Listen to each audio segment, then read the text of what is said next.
Hallo liebe Leute, willkommen auf meinem YouTube-Kanal. أهلا بيكم في قناتنا على اليوتيوب. النهاردة هناخد مع بعض إمبيراتيف. إيه هو الإمبيراتيف؟ هو صيغة الأمر في اللغة الألمانية. بنستخدم صيغة الأمر في اللغة الألمانية يا إما في حالة إنك أنت بتدي أمر لشخص ما أو عندك نصيحة بتديها لواحد. مش هنطول عليكم ويلا بينا نبدأ عشان نفهم أكتر مع بعض الإمبيراتيف. أول حاجة في الإمبيراتيف، صيغة الإمبيراتيف ما بتجيش إلا مع الضمائر الثلاثة دول، زي ودو وإيه، ما بتجيش مع أي ضمائر تانية غير الثلاثة دول بس.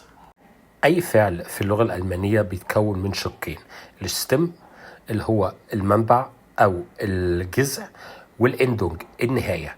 إحنا في الإمبيراتيف بنستغنى دايما عن النهاية. دي نقط صغيرة لازم نفهمها قبل ما نبدأ وندخل في حاجة تانية برضو. ازاي بتتركب الجملة في اللغة الألمانية؟ من فاعل وفعل ومفعول به أو ظرف على حسب الجملة. في الإمبيراتيف بتتغير بقى، بيبقى فعل وفاعل وبعديها باقي الجملة. ناخد بايشبيل نوضح أكتر.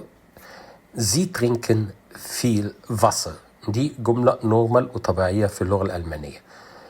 في الإمبيراتيف هتكون trinken Sie viel Wasser. اشرب حضرتك مية كتير. بايشبيل تاني معانا. Sie machen das Licht aus.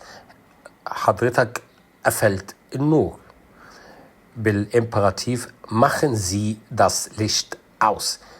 اقفل حضرتك النور. طيب مع دو الإمبيراتيف هيكون شكله ايه؟ تعالوا نشوف مع بعض. trinken هيكون شكله ايه في الإمبيراتيف مع دو؟ هيكون trink، هنشيل الإندونج. Zum Beispiel Du trinkst viel Wasser. أنت تشرب ماء كثيرا. في حالة الإمبيراتيف trink viel Wasser. شلنا الإندونج وشلنا دو، فالجملة بقت trink viel Wasser، فعل أمر، اشرب مية كتير. Zum Beispiel تاني Du machst das Licht aus. أنت قفلت النور. في حالة الإمبيراتيف mach das Licht aus. اقفل النور. طيب الارتكل إيه وضعه إيه في الإمبيراتيف؟ تعالوا نشوف.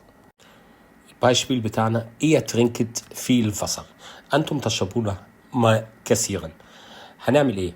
هنشيل الإندونج في الإمبيراتيف ونحط التي، يعني تصريف الفعل مع الإيه، وهنشيل إيه خالص من الجملة، فهتبقى trinket viel Wasser. مثال تاني مع machen. Ihr macht das Licht aus. أنتم أغلقتم النور. هتبقى macht das Licht aus، يعني شلنا الإيه ونزلنا المخت زي ما هي مع تصريفها مع الإيه. كده احنا خلصنا درس النهاردة. ده شرح بسيط ومبسط للإمبيراتيف. إن الإمبيراتيف بيجي مع دو وزي وإيه بس. بيحصل إيه في الإندونج؟ مع الدو والإيه بيتشال. مع الدو ما بيتحطش أي إندونج أو أي نهاية في الفعل.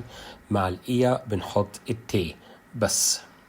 لو عجبكم الفيديو دوسوا لايك وشيروا الفيديو عشان غيركم يستفيد.